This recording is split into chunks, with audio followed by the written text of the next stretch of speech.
Nais ko lamang pong kunin ang pagkakataon nito bilang parlamentaryong pagsisiyasat po. Sana ganap po di ito sapagkat Ginoong Pangulo, ako po'y naguguluhan.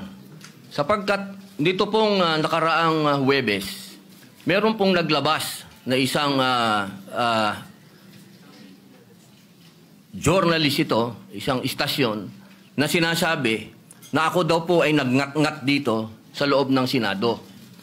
Ito po ay ano po yung middle finger po. Habang tayo daw po ay nagsasagawa ng lupang hinirang, nagpa-flag ceremony, ako daw po ay nagngat-ngat. At ito po ay naging malaking issue.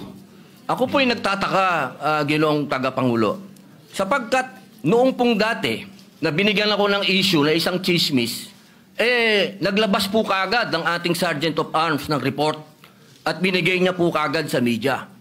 Ito po, wala pong kahit na sino ang nagpapaliwanag na hindi ko po ginawa. Ang tanong ko po, meron po ba tayong tinititigan sa tinitingnan dito?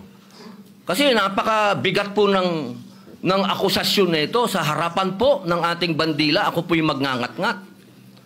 At gusto ko pong ipaalam sa ating mga kasama, kung politika lang, handa po ako mag-resign. Pero pagka-religion ko po ang pinag-usapan, kahit sino sa inyo, paano gusto nyo, wala pong problema. Pero wag pong religion ko. Hinihingi ko po, wag pong religion ko, mahal na tagapangulo.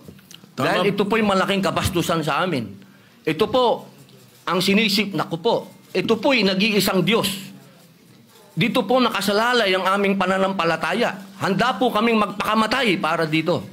Sana po wag pong gamitin ito para siraan ako. Dahil sinasabi ko po, mahal na tagapangulo, kung gusto niyo ako mag-resign, ngayon na, kung gusto ninyo. Wag niyo akong siraan. Yun lamang po.